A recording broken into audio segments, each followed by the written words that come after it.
और अब व्यूअर्स वक्त है सत्य और तथ्य का। चुनाव में करारी हार के साथ ही कांग्रेस ने एक बार फिर ईवीएम वाला रोना शुरू कर दिया है।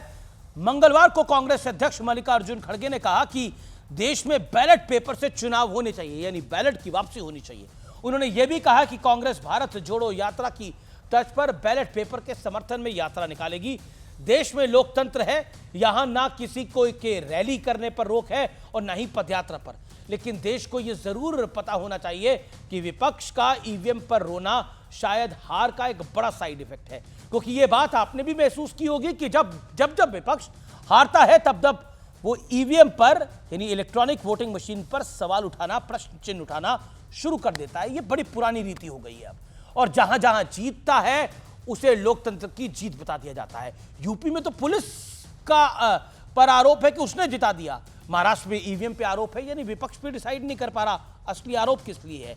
इसलिए आज आपको विपक्षी दलों के डबल स्टैंडर्ड्स की पूर्णता सच्चाई जाननी चाहिए। सच्चाई यह है कि अमेरिका को ईश्वर की आवाज मानने वाले विपक्ष देश के एक बड़े उद्योगपति गौतम अदानी के पीछे हाथ धोकर पड़ जाता है, लेकिन उसी अमेरिका के बड़े टेक्नोक्रेट एलन मस्क की बात पर चुप्पी साध लेता है।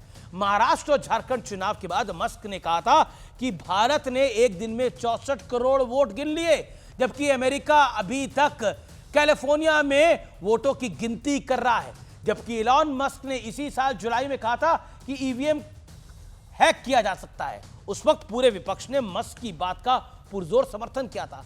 सच्चाई यह है कि ईवीएम से पहले जब बैलेट पेपर से चुनाव होते थे तब बड़ी संख्या में बैलेट पेपरों को जलाने, बैलेट बॉक्स को लूटने और मतदान केंद्रों को बंधक बनाकर फर्जी वोटिंग की खबरें हम सबने सुनी और देखी हैं।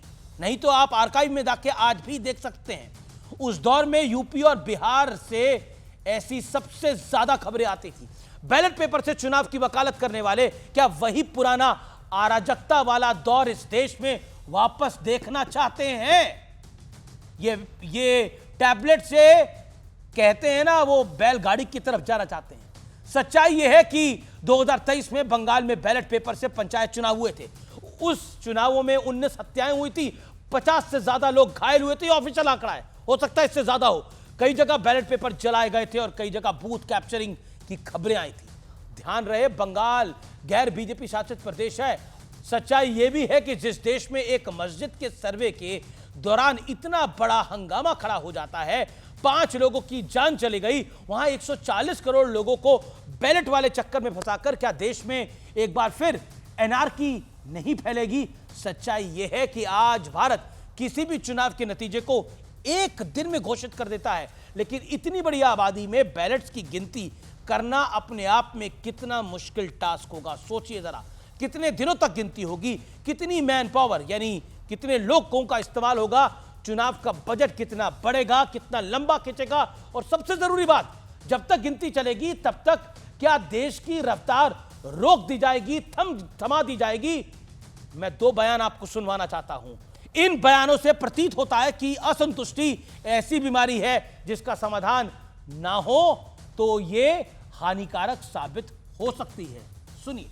बीजेपी के पिछले पार्लियामेंट में, लोकसभा में 86 सीट आई, तो कुछ गड़बड़। लोग जो अपना वोट दे रहे हैं वो वोट फजूल जा रहा है। नहीं, वो ईवीएम छोड़ दो, हमको ईवीएम पीवीएम कुछ नहीं, हमको होना बैलेट पेपर पे वोट बस।